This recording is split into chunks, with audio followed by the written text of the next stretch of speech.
Good morning, everybody. This is Paul with Torah Life Ministries, and we're getting started early today with our morning daily Bible reading. We do this every day here.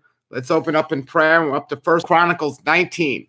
1 Chronicles 19. If you'd like to join me, please do so. Open up in prayer here. Shema Yisrael, Yahweh Eloheinu, Yahweh Echad, Baruch Shem Kibo, Mahuto, Leolam Vaed. Hear, O Israel, Yahweh is our Elohim, Yahweh is one. And you should love Yahweh with all your heart, with all your soul, and with all your might. And have these words which I command you this day be upon your heart. And you shall teach them diligently to your children, and speak of them when you sit in your house, when you walk by the way, when you retire and when you rise. And you shall bind them for a sign upon your hand, and let them be frontlets between your eyes. And you shall write them on the doorpost of your house and upon your gates. All righty. All right. So 1 Chronicles 19, always reading the word here. That's what we got to do. Be in the word. 1 Chronicles 19, we're looking at David defeating the Ammonites. Sometime after this, King Nahash of the Ammonites died, and his son Hanun became king.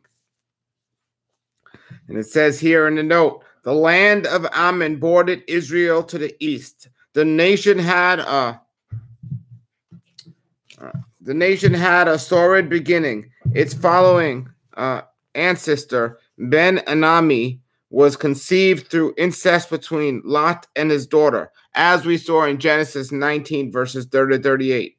The Amorites, who were consistent enemies of Israel, reached their greatest strength in the days of Judges. David was the first military leader to crush them. They were unable to cause further trouble for many, many years. And verse 2 reads, David said, I am going to show loyalty to Hanun, because his father Nahash was always loyal to me. So David sent messages to express sympathy to Hanun about his father's death. But when David's ambassadors arrived in the land of Ammon, the Ammonite commanders said to Hanun, do you really think these men are coming to honor your father? No, David has sent them to spy out the land so they can come and conquer it. And we see here in the note that says, Hanun misread David's intentions. He was overly suspicious and brought disaster upon himself because of past experiences. It is easy to be overly suspicious of others, questioning every move, second-guessing their motives, while we should be cautious and wise as we deal with others. We should not assume their every action is ill-intended. So we need to be cautious. Even if we're going to give people the benefit of the doubt, we have to have our antennas up, so to say, and know what's going on.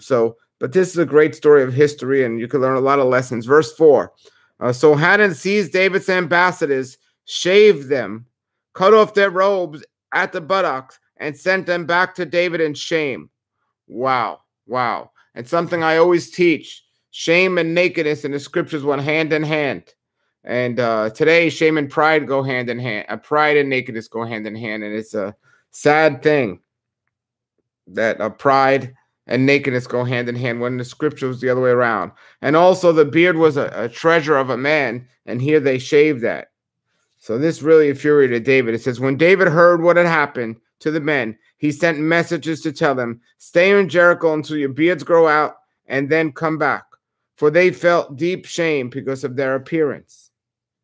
So the note here says, Israelite men always wore beards. To be forcibly shaven was embarrassing enough, but these men were also left half naked. Hanun's actions humiliated these men and insulted Israel. Verse 6 reads, when the people of Ammon realized how seriously they had angered David, Hanun and the Ammonites spent 75,000 pounds of silver to hire chariots and charters from Aram, Near, Aram, Mekach, and Zobah. So rather than admit his mistake and seek forgiveness and reconciliation, Hanun spent an enormous amount of money to cover up his error. His cover-up cost him dearly. Often costs more to cover up an error than to admit it honestly.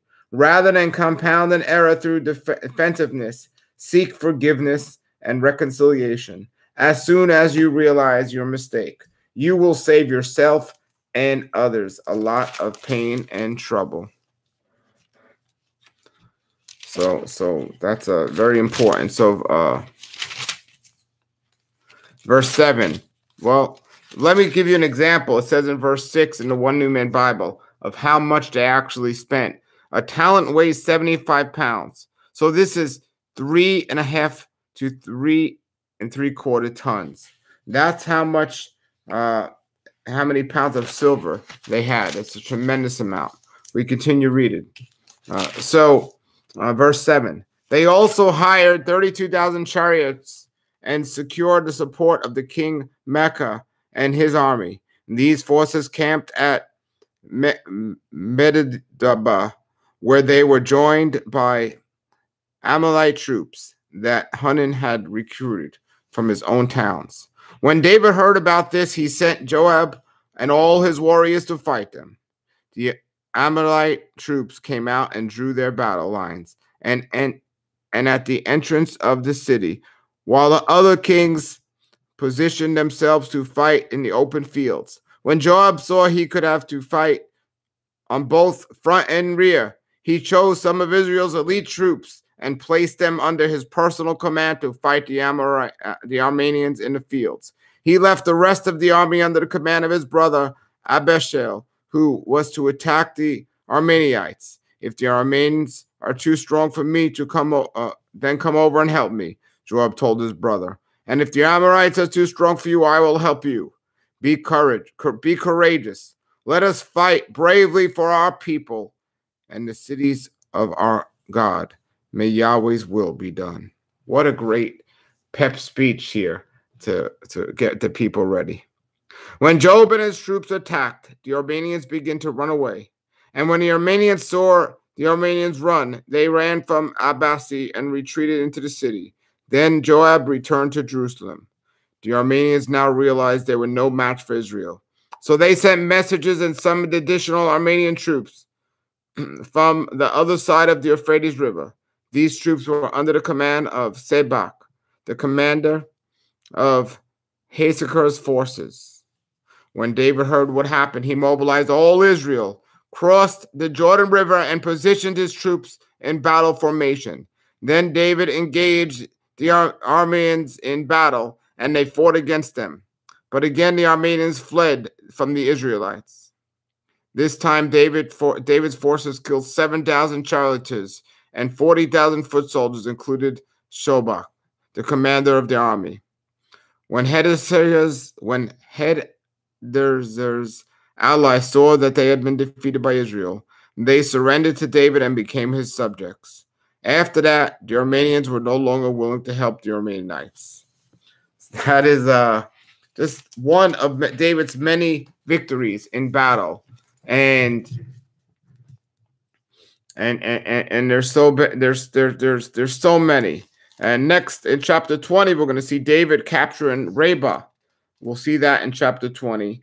That's a shorter chapter, but then we see David taking a census, and we go on as we're reading First Chronicles. And any chapter, any verse, we're almost done with the original Old Covenant. We've done many books in the renewed covenant. Just go to the website, Torah Life Ministries, and you can see it all there. It's so important to read a word and be in the word every day. So don't forget, every day, read your word. It's a great way to start the day. Have a blessed day, everybody. Yahweh be with you this day and always. And shalom, shalom.